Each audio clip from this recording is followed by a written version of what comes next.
नमस्कार मित्रों, eleven classes के यूट्यूब प्लेटफॉर्म पे आपका बहुत बहुत स्वागत है। मेरा नाम विवेक है। हम लोग बात कर रहे हैं 19वीं सदी में भारत में सामाजिक एवं धार्मिक जागरण की। हमने 2 कक्षाओं में बात कर लिया है महान महान व्यक्तित्व के बारे में, उनसे जुड़े हुए महान कार्यों के बारे में। आज की इस कक्षा में हम आगे बात करेंगे। तो आइए बात करते हैं। कक्षा में को जो समाप्त किया था उसमें हमारा अंतिम टॉपिक था रामकृष्ण। रामकृष्ण जो माँ काली के अनन्य भक्त थे, जिन्होंने कहा था कि सभी धर्म माध्यम है ईश्वर तक पहुंचने का। रामकृष्ण और विवेकानंद के मिलन को रहस्यवाद और बुद्धिवाद का मिलन कहा जाता है, कई विद्वान कहते हैं।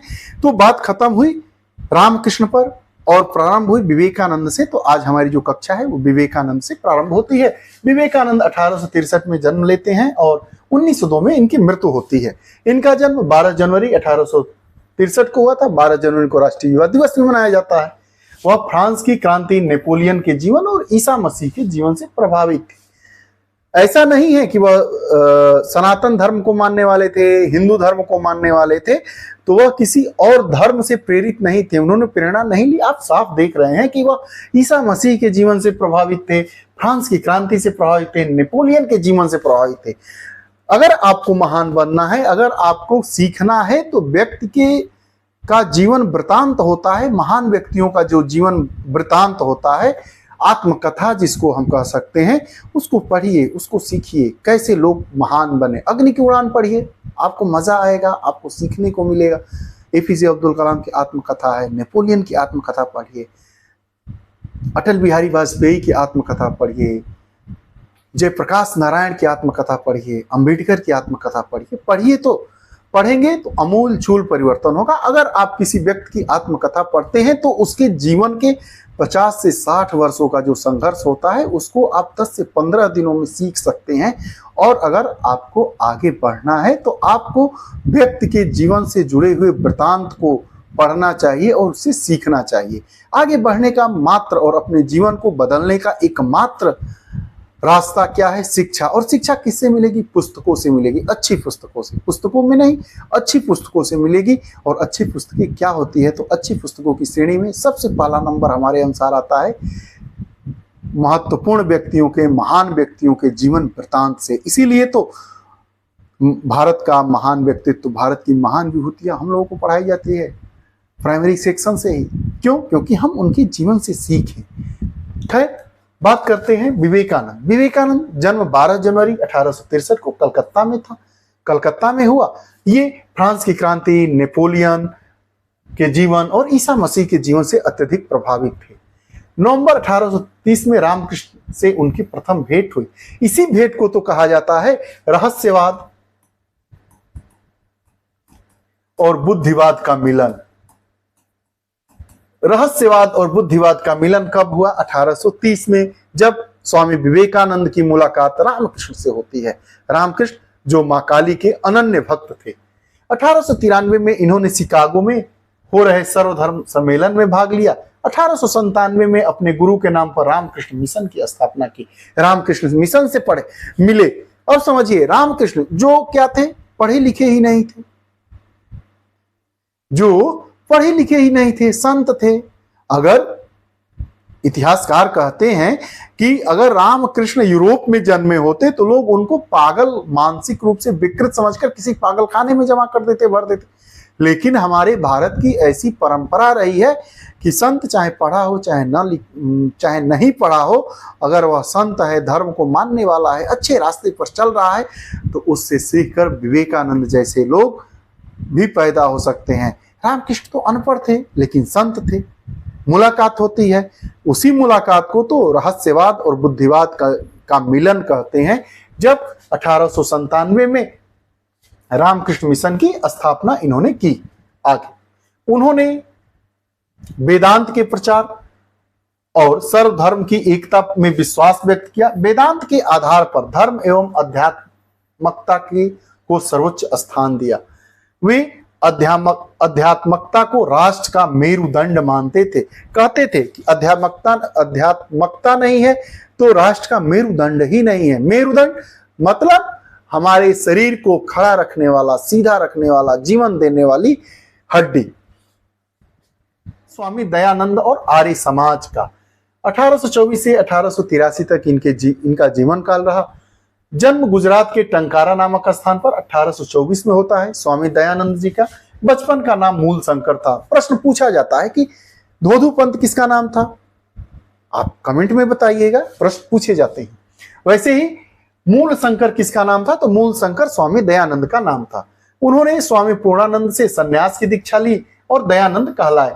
जब उन्होंने पूर्णानंद से सन्यास की दीक्षा ली तब उनका नाम मूल शंकर से दयानंद हुआ। मथुरा जाकर उन्होंने स्वामी बिरजानंद से ज्ञान प्राप्त किया। 1872 में केशव चंद्र सेन से भेंट हुई। केशव चंद्र सेन ने उन्हें संस्कृत के बजाय हिंदी में व्याख्यान देने का सुझाव दिया। जब 1872 में स्वामी दयानंद की मुलाकात केशव चंद्र सेन से होती है तो उन्होंने कहा कि आप अपना व्याख्यान हिंदी में दीजिए। 10 अप्रैल 1875 को आर्य समाज की इन्होंने स्थापना की। स्वामी दयानंद सरस्वती ने 1875 में आर्य समाज की स्थापना की। आर्य समाजी आज भी आपको मिल जाते होंगे। 28 नियमों का समावेश किया। बाद में दिल्ली पंजाब का दौरा करते हुए लाहौर में भी आर्य समाज की स्थापना की गई और केवल 10 नियम बना दिए गए। जब इसकी ब्रांचेस बढ़ने लगी आर्य समाज की तो नियम को 28 से कम कर 10 कर दिया गया। जोधपुर के कुछ विरोधियों द्वारा कांच पीसकर पिलाए जाने के कारण 30 अक्टूबर 1883 को दिवाली के दिन ही स्वामी दयानंद सरस्वती की मृत्यु हो जाती है। स्वामी दयानंद ने अपनी पुस्तक सत्यार्थ प्रकाश के माध्यम से वेदों की महत्ता को संसार के सामने रखा। सत्यार्थ प्रकाश के माध्यम से स्वामी दयानंद ने वेदों की जो महत्ता है उसको समाज के सामने रखा।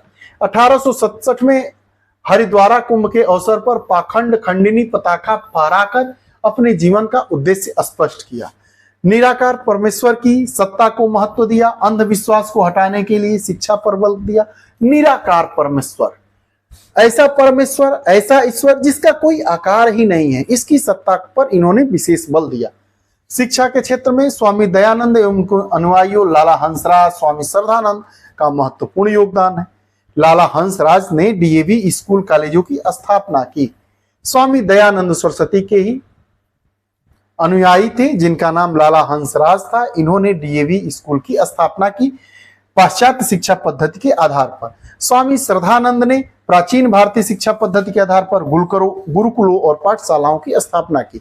इनके स्वामी दयानंद के 2 अनुयायी थे, एक हंसराज जिन्होंने पाश्चात्य शिक्षा पर बल देते हुए डीएवी स्कूल और कॉलेजों की स्थापना की, वहीं इनके दूसरे अनुयायी श्रद्धानंद जो थे उन्होंने प्राचीन भारतीय शिक्षा पद्धति के आधार पर गुरुकुलों और पाठशालाओं की स्थापना की। जागरण में स्वामी दयानंद ने स्वदेशी, स्वधर्म, स्वभाषा व स्वराज पर बल दिया। 4S क्या है?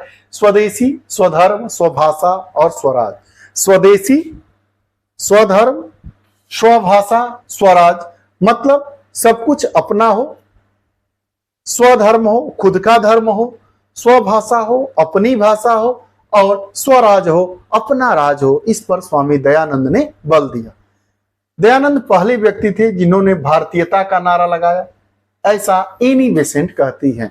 एनी बेसेंट कहती हैं कि स्वामी दयानंद सरस्वती ही ऐसे थे जिन्होंने सर्वप्रथम भारतीयता का नारा लगाया।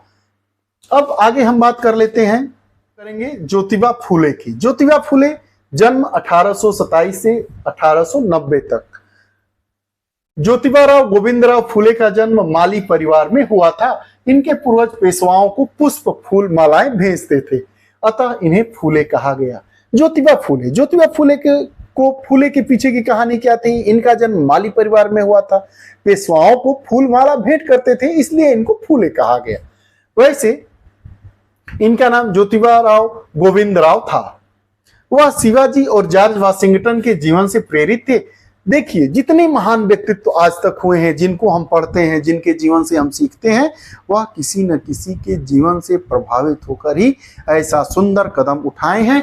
तो जो ज्योतिबाराव फूले थी, जो माली जाति की थी, पेशवाओं को फूल देती थी, इसलिए इनके नाम के आगे फूले जुड़ गया।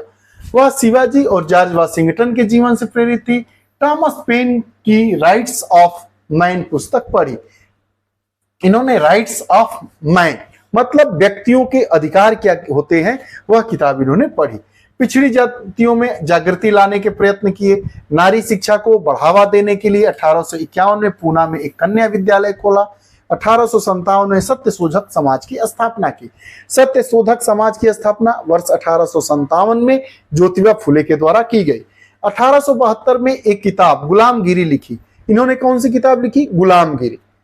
कई अन्य ग्रंथों का प्रकाशन किया। धर्म त्रयरत्न, इशारा, शिवाजी की जीवनी इत्यादि इनकी प्रमुख किताबें थी। 1876 में पूना नगर पालिका की सदस्य बनी। 1888 में लोगों ने ज्योतिराव फुले को महात्मा कहना प्रारंभ कर दिया। 23 नवंबर 1890 को ज्योतिबा फुले की मृत्यु हो जाती है। 19वीं सदी में भारत में धार्मिक एवं सांस्कृतिक जो आंदोलन हुआ था या जो उसके आधार थे या जागृति आई थी, चेतना आई थी, इसको हमने 3 कक्षाओं में पढ़ा। इसमें महान व्यक्तित्व जितने थे, राजा राम मोहन राय से प्रारंभ करते हुए हमने ज्योतिबा फुले तक बात किया। आपको हमारी कक्षाएं कैसी लगती हैं कमेंट बॉक्स में अपने विचार दीजिएगा। अगर आप हमसे नहीं जुड़े हैं तो कृपया चैनल से जुड़े और मित्रों तक कक्षाओं को शेयर करें। पुनः नई कक्षाओं के साथ उपस्थित होंगे, तब तक के लिए बहुत बहुत धन्यवाद। नमस्कार।